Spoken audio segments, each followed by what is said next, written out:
All right, so we are in the series of the 10 Commandments. So the first commandment is to have no other gods before God, the true living God, and to have no idols, no engraven images, if you will. And so last time we had talked a lot about that. And really the first commandment is the foundation for all the commandments, because if you are putting God first, then you're going to obey him and you're going to follow him.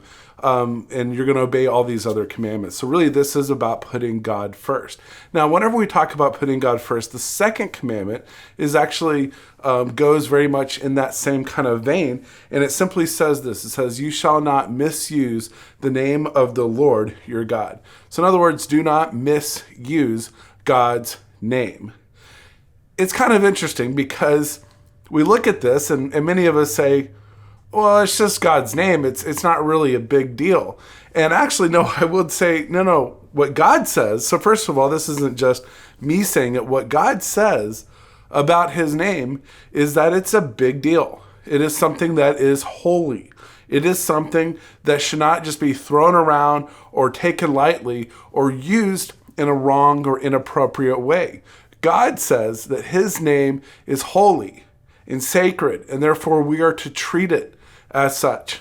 And so we are to use his name, but we are to use it in the way that he wants it to be used, not in an inappropriate or misused way. Now, it is funny because whenever I teach this with middle schoolers especially, I love, as kids are walking in the door, I love to call them by their wrong name. In fact, I love to call them, especially if they have a sibling, I like to call them by that name instead. And now sometimes I just do this on accident, but my favorite is whenever I do it on purpose, because you can just see how people, whenever they're called their sibling's name especially, they think to themselves, how dare you? I am nothing like that person, and yet you're choosing to call me by that name. So guess what? Names absolutely have a big deal. And if you've ever been called the wrong name, either on purpose or accident, especially if it's someone who is close to you or someone who you think you are not, and you are called by the wrong name, it takes you back a little bit. And you start to realize that, wait a second, names are actually a big deal. And so now you can see why God would get upset whenever people misuse his name. So a name actually represents three things. It represents reputation, character, and authority. So let's look at a couple of these things here. The first one, reputation. You know, it's funny that people actually use this phrase. They'll say, oh yeah, he or she, well, they have a good name. Or they have a bad name for this. And certainly there are certain names that you hear that just evoke emotion. And just by hearing that word, by hearing that name, it automatically surrounds itself with a certain reputation. For example, you can think of the word Hitler certainly has a reputation. And if you were to call someone Hitler and say, you know what, you're like Hitler, all of a sudden that carries a reputation, right? You can think of certain celebrities like Madonna, right, or Miley Cyrus. All of them have a certain reputation with their name. You can think of Martin Luther King Jr., right? There's a certain connotation, a certain reputation that surrounds them and their name. So similarly to that, not only does it carry some sort of reputation, but that also describes someone's character as well. In fact, one of the things in the Bible that's really interesting is that usually whenever someone has a big conversion, they actually change their name because it represents that, hey, they have now a character shift. They are a new person, so therefore they have a new identity. We see this certainly with Abram, who becomes Abraham. We see this with people like Saul, who becomes Paul. So whenever sometimes people undergo some sort of transformation, they also change their name. And then the other thing that it represents here is authority. And so, for example, if someone were to call you on the phone and say, hey, on the other line, I want you to speak to someone named Kim, you would say, well, okay, that's not really a big deal. But if they were to identify themselves as Kim Jong-un, who is the supreme leader of North Korea, all of a sudden that name carries a certain weight to it. It carries a certain authority to it. If you were to say stop in the name of the law, the word law has authority. If you were to say stop in the name of Mickey Mouse, that has no authority to it. And so your name, and as well, because of this, now God's name carries these three things. It carries reputation, character, and authority. And so this is why a name is a really big deal. So let's look at a few different ways of how you can misuse God's name, because there are a few different ways that you can misuse it. And the first way to misuse God's name is to insult. Now, I hear this all the time. Whenever people get really mad and they're frustrated, what they'll say is they'll say something like, "Oh my God," or "Dear Lord." And what they're doing here is they're using, like, out of every word in the English language, thousands and thousands of words that they can choose from to use to express anger or frustration or to insult someone. And if they're going to choose a name, out of all the thousands of names that are out there, instead they choose God's name to insult. And so they will say, "Dear God, don't use this. Don't say this to me," or "Don't do this."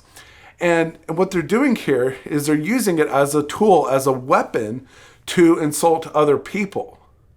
And it's crazy because, well, they're using God's name. God says, do not misuse his name. And then people do. And people do it so carelessly. In fact, one of the things that bugs me is I hear Christians just break this commandment all the time. Oftentimes at church on Sunday, I will hear Christians misuse God's name. And as often as I can, I'll call them out on it. Say, why? Why did you use that word here? Is there any other word that you could have possibly used to express some sort of anger or frustration? And so it's interesting because God says, do not misuse his name. And so as Christians even, sometimes we will break this commandment so carelessly without actually considering what we're saying. So we use God's name here. And here's a verse from Exodus. This is the verse right here. It says, "You shall not take the name of the Lord your God in vain, for the Lord will not hold him guiltless who takes his name in vain." In vain is another way of misusing his name. Another way that people use God's name is to indulge.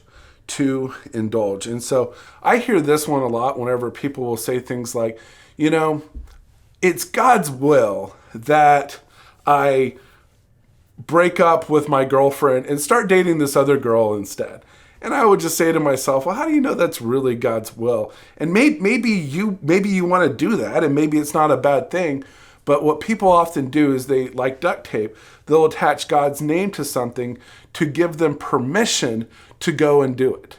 And I hear this all the time whenever people start talking about God's will, or they'll start saying things like, you know what, I just believe that this is right, and this is God ordained. This is what God wanted. And really it's dangerous because unless it's a verse of the Bible, if you're going to be speaking on behalf of God, how do you really know? And people will often do it to actually as a license to sin. Now that's absolutely crazy. In fact, there's a story I've heard about someone who really was saying that God told him that he needed to divorce his wife, which is a sin, to divorce his wife, so that he could then go and have an affair with someone else, which is also a sin. It's mind-boggling to think about this, but people will often take God's name and they'll use it in a way to sin or to indulge. And so that's another way of misusing God's name. And then the third way here is just simply impulsively. Certainly with the impulsively is kind of going back to a little bit of the first point here, where people just use it carelessly, where they'll just throw God's name around anytime.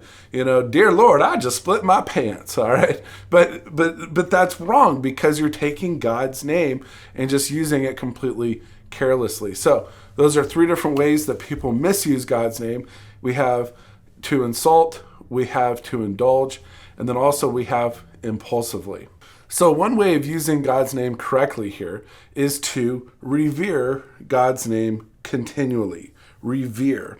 Revere is kind of a fancy way of saying, you know what, we're going to treat it differently than all other names.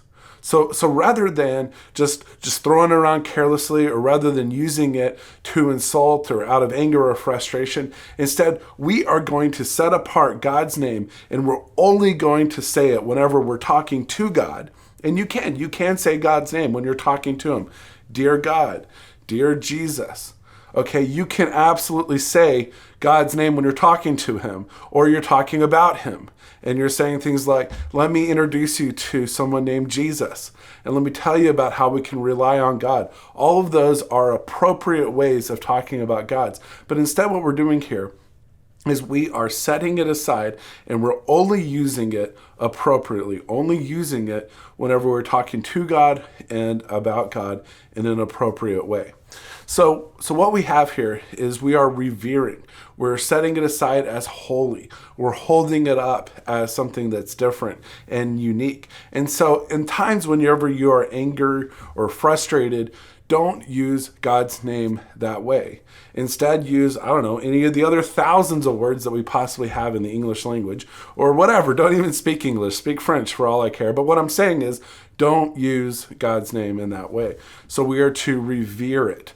We are to treat it as holy. And so this verse here in Psalm 29, it says, ascribe to the Lord the glory due his name. Worship the Lord in the splendor of holiness. So one of the things we find in the Psalms are a lot like songs that we sing. Some of them are songs of praise, and this one here is. And in the Psalm of Praise, we are praising the name of God. And remember, the name of God carries these three things. It carries God's reputation, his character, his authority, and we are recognizing all those things about God whenever we worship his name. And so we are to give glory to his name. We are to revere it. We are to worship it. We are to not use it carelessly or in a sinful way. So we have revere. The other way is to rely on God's name completely, to rely on God's name completely. And so part of God as well is that he wants us to come to him.